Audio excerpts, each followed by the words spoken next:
నువ్వు మోకాళ్ళు వేస్తే సాతాను నిన్ను ఎప్పుడు మృంగుదునా అని చూస్తూ ఉన్నాడు.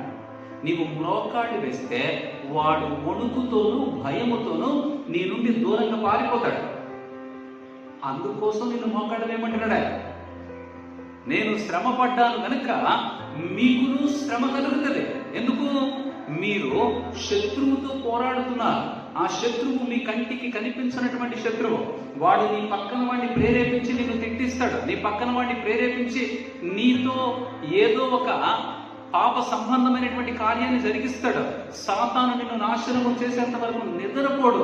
కాబట్టి నువ్వు మోకాళ్ళు వేసి దేవునికి స్తుతులు చెల్లించి దేవుని వాక్యాన్ని ధ్యానం చేస్తే నీ వాక్య ధ్యానమును బట్టి, నీ స్తుతుల దుర్గమును బట్టి సాతాను నీ దగ్గరికి చేరుకోలేడు.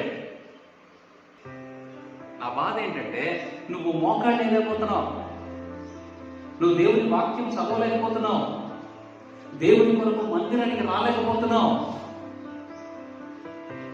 దేవుని కొరకు సమయం